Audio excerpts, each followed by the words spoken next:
కామారెడ్డి జిల్లా సోమేశ్వర్ గ్రామంలో రేకుల షెడ్ ఇంట్లో సిలిండర్ పేలింది.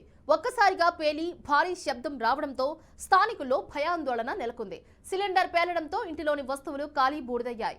పైన షెడ్ రేకులు ఎగిరిపడ్డాయి. ఇంటి యజమాని కమలమ్మ లోపల దీపం పెట్టి ఆరు బయట కూర్చోవడంతో పెను ప్రమాదం తప్పింది.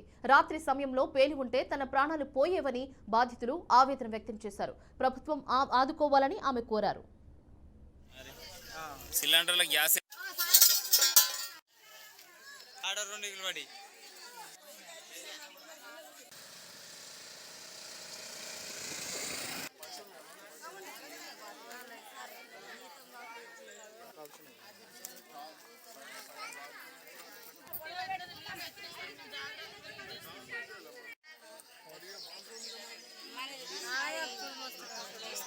అక్కడికి వెళ్ళి తెచ్చుకుంటాం మేము కూడా ఫస్ట్ అక్కడికి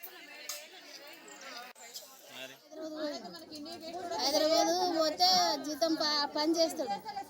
మన తొల్లు పడతాడు ఆడ అటే ఉంటాడు. 2 పిల్లలు హాస్టల్లో ఉంటారు సార్. 3 మగ పిల్లలే హాస్టల్లో ఉన్నారు. 2 పెళ్ళి ఇది ఒక్కతే ఉంటుంది ఇంటికాడ. ఆడేం వెళ్ళిపోతాడు, ఏంటంటే పనికి వెళ్ళిపోతాడు. ఆడు లేదని జ్వరం వచ్చి ఎవరు లేరనే అది దావకంలో కూడా వెళ్ళలేదు సార్. అది ఇక ఇప్పుడు మా పెదనాన్నకు ఇంట్లో ఇవాళ శుక్రవారం కదా సార్, దీపం పెట్టుకుంది. ఇటు వచ్చి బయట కూర్చున్నది. అది ఎప్పుడు ఓపెన్గా చేయలేదు. అది సిలిండర్ దాన్ని పెట్ట కూడా రాదు సార్. అది సిలిండర్ ఈడ కూర్చుంది సార్. అది దీపం ముట్టించింది సార్. వచ్చి ఈడ కూర్చున్నది.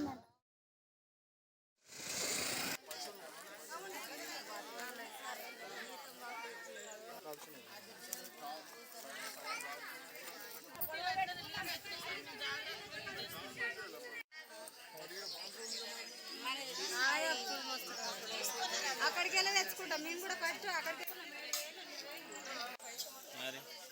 సిలిండర్ల గ్యాస్